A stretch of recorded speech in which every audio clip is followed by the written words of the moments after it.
nós vamos conhecer agora a história inspiradora e cheia de superação de uma empreendedora que se destaca numa produção única de frutas cristalizadas.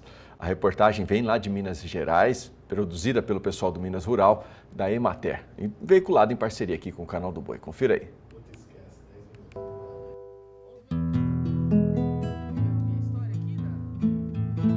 Tudo o que eu mais queria a partir daquele dia era existir como aquela mulher. Em uma cidade como Carmópolis de Minas, na época com menos de 15 mil habitantes, existir era uma questão de sobrenome. Ali existiam os Paulinelli, os Faleiros e os Amaral. Se você nascesse uma mulher Pereira ou Lima, como eu, sua existência seria sempre ligada de outra pessoa. Assim como a filha do Tico do Zé Lima ou a mulher do Chico do Tezinho. Essa é a história da Maria José, uma menina da roça, do Paiol, uma comunidade próxima a Carmópolis de Minas, cerca de 120 quilômetros de Belo Horizonte. Uma menina que desde muito pequena sonhou grande. Ela queria existir como uma mulher forte. E ela se transformou na Mazé, a Mazé Doces, hoje talvez a maior empresa de doces cristalizados artesanais do Brasil. A Mazé começou a fazer doces ainda muito pequena, com 7 anos. Ela não gostava muito, mas foi uma tarefa atribuída pela mãe.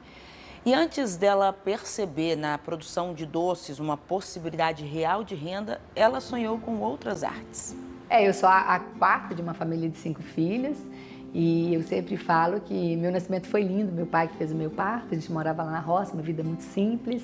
E eu nasci lá e eu fui crescendo, né, me sentindo muito amada, muito querida, até que meu irmão chega e eu perco aquele colo, perco aquele lugar.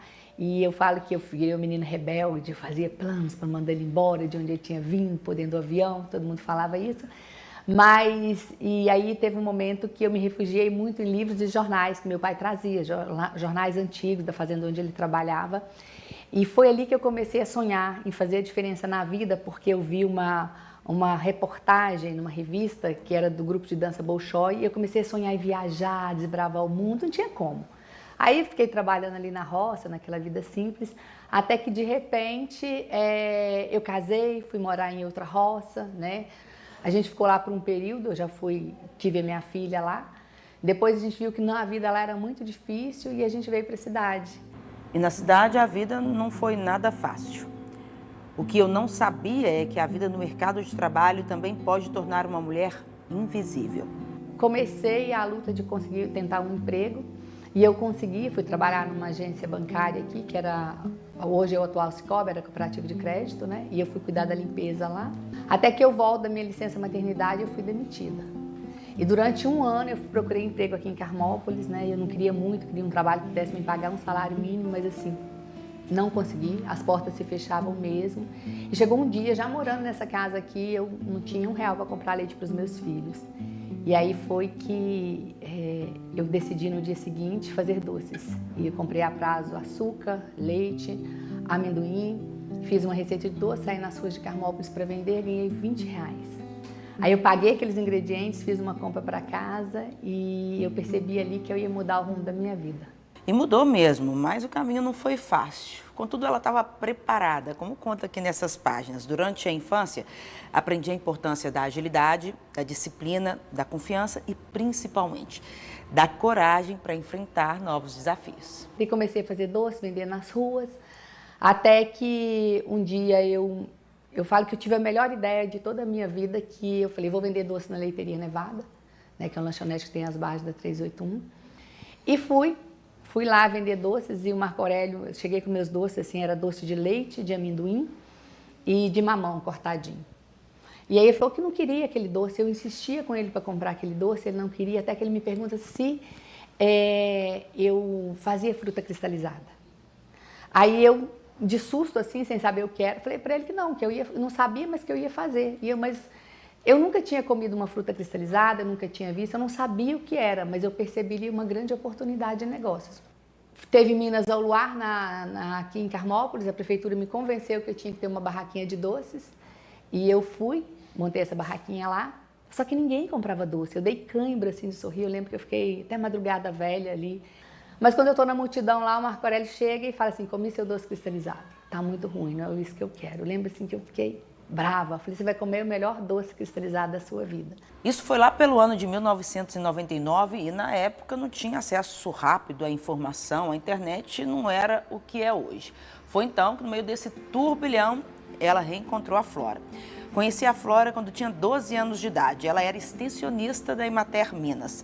Na ocasião, dava aulas de culinária e ensinava as meninas a cuidarem dos seus corpos. Nessa época, a Flora atuava no projeto chamado Clube 4S, que era focado na juventude rural. S de saber, sentir, saúde e servir.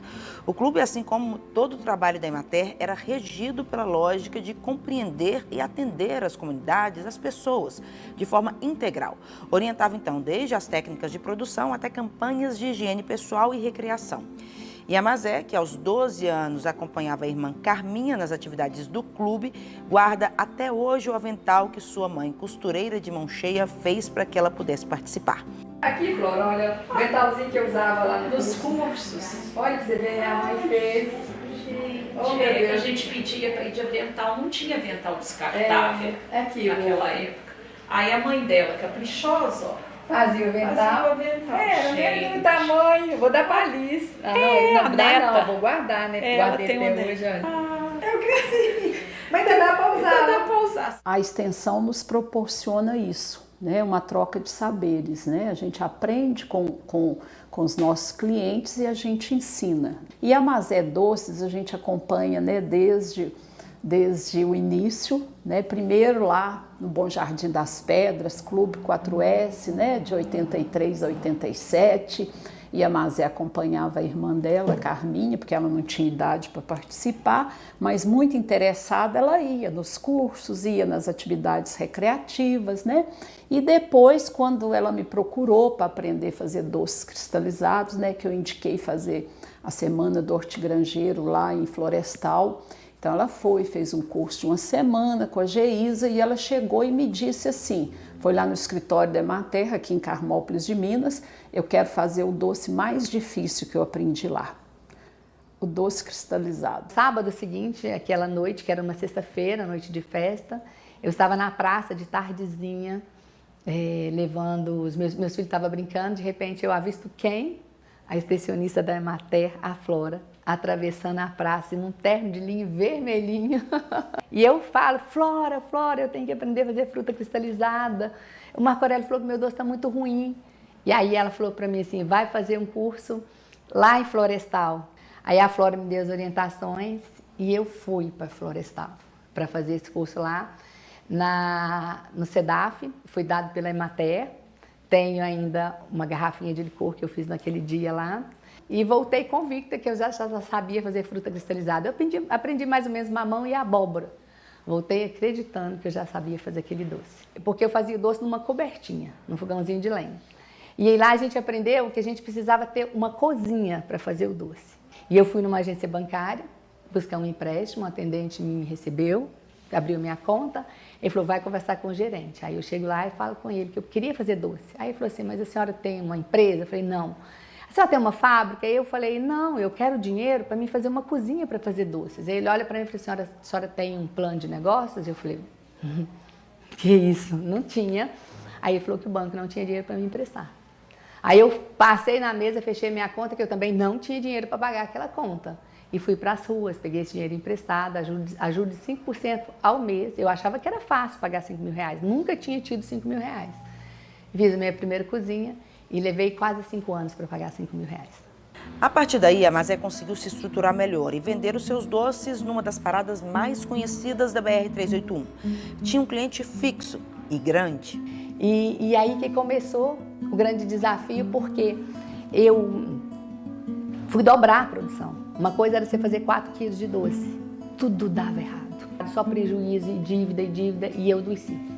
Fiquei muito doente, chegou um momento que eu passei a pesar 43 quilos. Aí meu pai chegou um dia e falou assim, minha filha, larga de fazer doce não dá dinheiro. Você tá doente, você vai ficar pior. Eu falei, pai, eu não posso desistir. Verdadeiramente eu não podia. Eu tinha uma dívida de 5 mil reais para pagar. Não tinha ninguém que pudesse pagar aquela dívida. Tinha 2 filhos para sustentar. E mais do que isso, um sonho para realizar, né?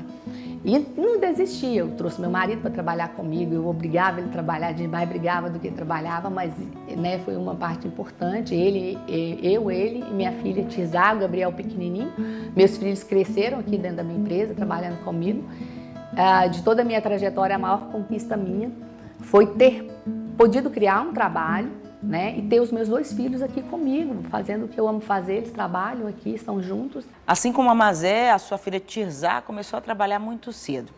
Sempre ao meu lado, Tizá dividiu comigo aos 8 anos de idade os cuidados com o Gabriel. Enquanto ela estudava, fazia suas tarefas domésticas e vendia doces pelas ruas de Carmópolis, era comum ver o irmão esgarranchado em sua cintura. Um ano mais tarde, Tizá já fazia todas as minhas movimentações bancárias. E a mamãe ela é muito aberta, ela deixa a gente participar, contribuir, opinar, assim, porque às vezes tem empresas familiares que, né, o proprietário ou o sócio majoritário ali, ele não aceita, às vezes por problema de ego ou por qualquer problema de idade mesmo, de geração, que não deixa com que a nova geração contribua. E aqui a gente está contribuindo desde que minha mãe começou com o negócio, né? De uma forma ou de outra. Mas, por exemplo, a primeira nota fiscal que emitiu aqui na empresa foi a Tizá, que era no bloco. Depois o computador chegou aqui no final de 2004. Aí ela que ligou o primeiro computador da empresa, né? Então, assim, tem coisas da parte da tecnologia mais com ela e eu fico só lá atrás. E o que eu quero é isso. Agora eu quero as vendas online, que eu acho que isso é o máximo. Você chega em qualquer parte do país. E eu falo que a internet, né? Eu falo que a rua mais movimentada do mundo para um comércio hoje é a internet. Do jeito que quiser, pode comprar doce, qualquer hora da noite, do dia. E assim, a loja está aberta.